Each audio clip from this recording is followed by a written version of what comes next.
Hindi porket naging mabuti yung amo sa iba, magiging mabuti yung amo para sa iyo.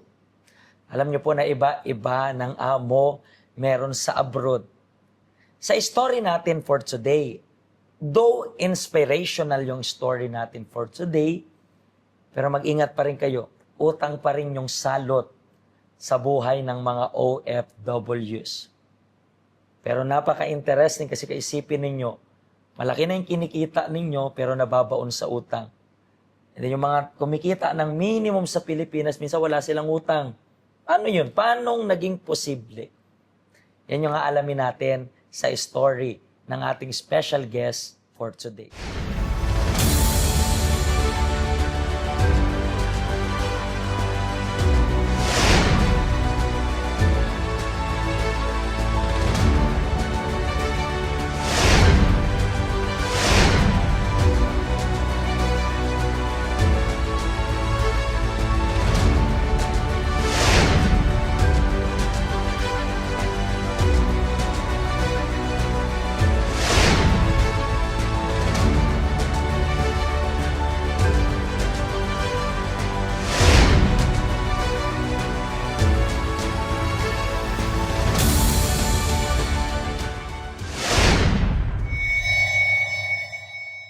At ngayon po, meron tayong special guest. Ano pong pangalan ninyo? Riza Apura po. Riza. And Ma'am Riza, gaano na po kayo katagal sa abroad? 16 years. 16 years abroad. Yes po. And taga saan po kayo sa Philippines? Sa Mindanao po, Pagadian City. Pagadian City. And 16 years ago, bakit ka nag-decide na mag-abroad? Actually po, hindi ko po decision na mag-abroad. Kumbaga, dinala lang po ako ng amo ko sa Pinas, doon sa Singapore po. So, yung amo mo sa Pinas is mga Pilipino? Filipino, yes po. And then yung, so parang nag-work ka na doon sa kanila, Yes po. so nag-transfer sila sa Singapore, Yes po. dinala ka na rin nila doon. Yes po. Ilang years ka rin doon sa Singapore? 10 years po. 10 years. Opo. Pero, kamusta yung experience mo doon sa Singapore? Medyo mahirap po kasi bata pa po ako noon, 19 years old.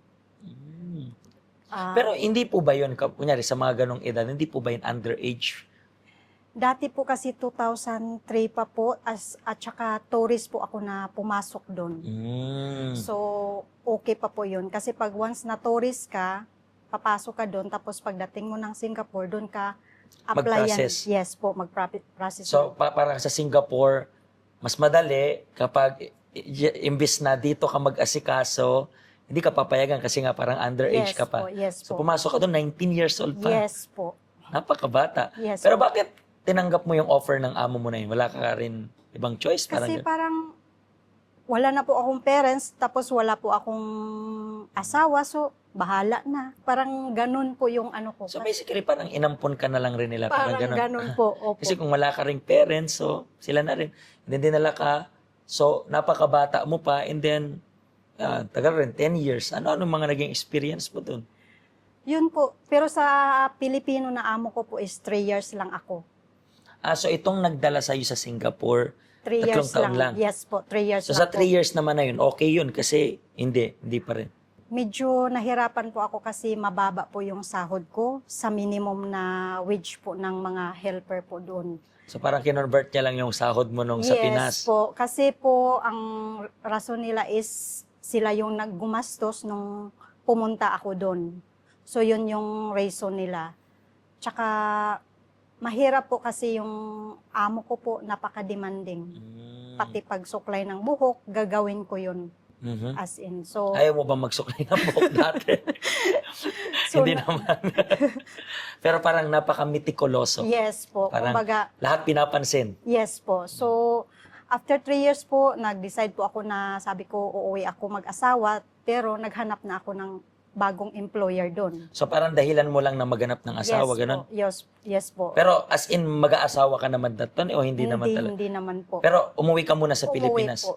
And then, pagkatapos, bumalik ka ulit ng Singapore. Yes po, bumalik po ako And then, after 15 days. 15 days lang. Opo, And then, sa bago mong employer na yun, tumagal ka dyan o hindi? 7 years po. Ito na yung 7 years. Yes po. So far, kamusta ka dun sa 7 years na yan? Okay naman po kasi yung amo kong babae is mabait. Tsaka mga alaga ko is mabait. So, ang problema ko is yung amo kong lalaki is talagang madadak.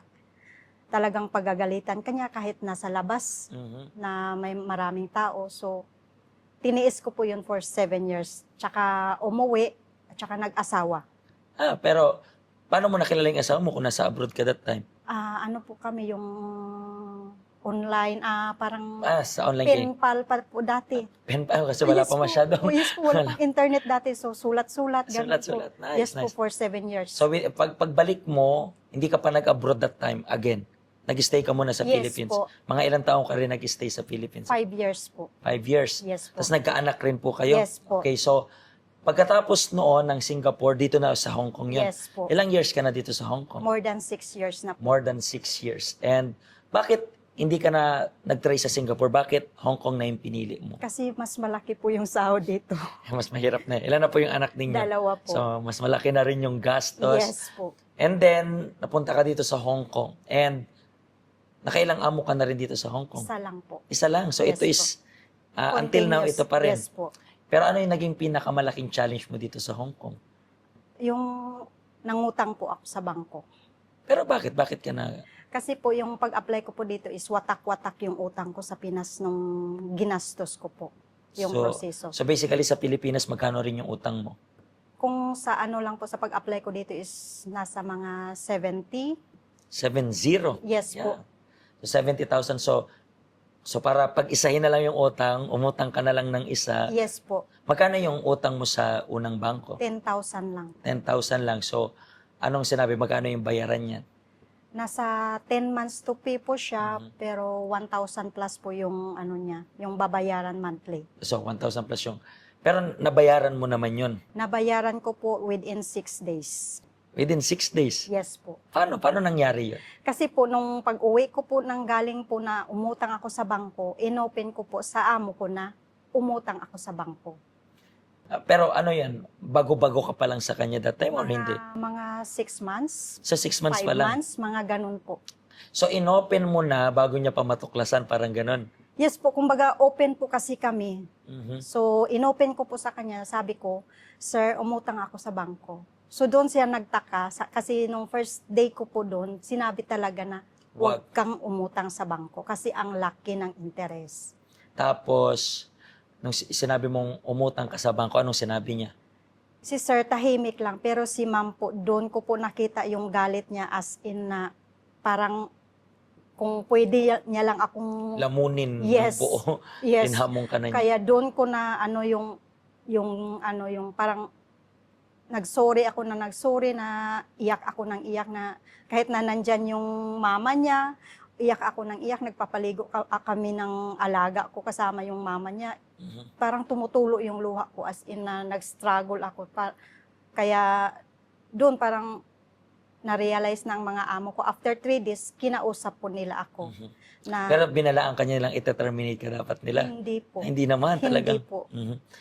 After 3 days, kinausap ka, ano sabi? Kinausap po ako nilang mag-asawa tapos sinabi po nila, magkano yung inutang mo? Sabi ko, 10K.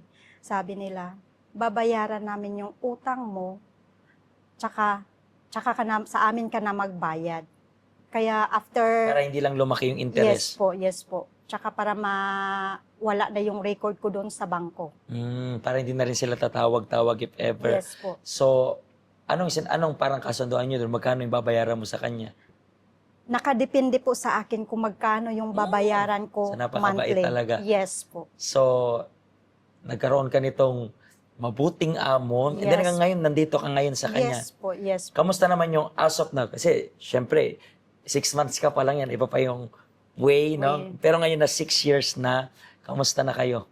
Ganon pa rin po. Since po nung simula, ever since po na dumating ako sa kanila, yun lang po yung time na pinagalitan ako. Pero ngayon, nakarinyo ka na o magre-renew pa lang? Nakarinyo na Nakarinyo na po. for Pang-apat na. pang-apat na contract. for 8 years na to, Yes di ba? po, yes po. Pero paano ka nakapunta dito sa help center? Isang evangelism Mhm. po na nag-invite po sa akin nangulit po sa akin. Pero nung in-invite po ako, is interesado ako, as in parang gusto ko. Mhm. Pero yung kaibigan ko is hinahatak ako. Mm. Parang, tsaka na lang te. Parang ganun po. Pero kailan ka naisip na, hindi, this time, ito na? Kasi nung na-invite po ako, hindi po every Sunday yung off ko. Mhm. So, once a month or minsan wala, parang ganun. So, nung one time po na in-update ako nung nag-invite po sa akin is wala po akong lakad. Mm, Kaya sabi pagkataon.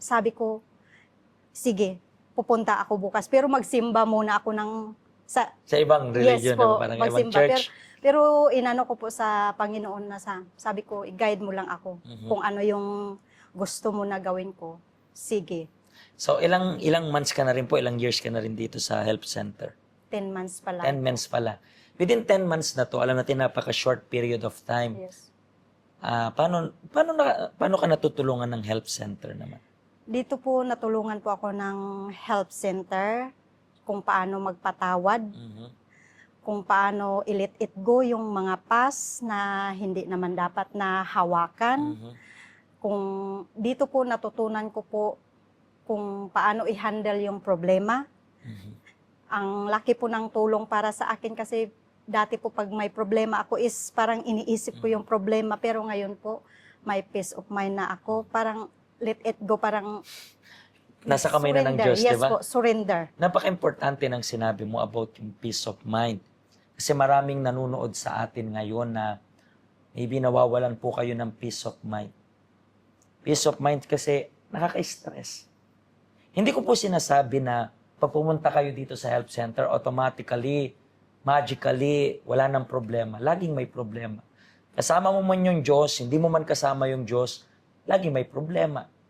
Pero kapag may stress na nangyayari sa buhay mo, meron ka bang peace sa kalooban mo? Kasi kung wala, kailangan mo po ng presensya ng Panginoon. It's not about religion. It's about yung tulong ng Diyos deep inside mo. In the same way na natulungan siya, within 10 months, saglit lang yan. Alam ko na marami pang mababago sa buhay niya, pero within 10 months na yan, marami nang nagbago. Ganon rin po para sa inyo. Basta, kunin nyo lang po yung first step at pumunta sa help center. Bukas kami everyday. Ikaw lang po yung inaantay natin. The same way na natulungan siya, gusto rin po namin matulungan kayo.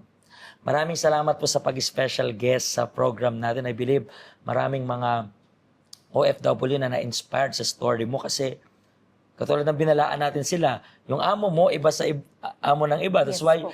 for example, nagkautang ka, nabayaran ng amo, pero I don't believe na umutang ka na ulit. Hindi ganoon, di ba? Kasi nadala na tayo. Yes po. So, dapat wag nilang isipin na yung amo mo, katulad ng sa kanila na, hindi, amo ko, papayaran yung lahat ng utang ko. Yes po. Iba-iba. That's why be careful kung uutang ka.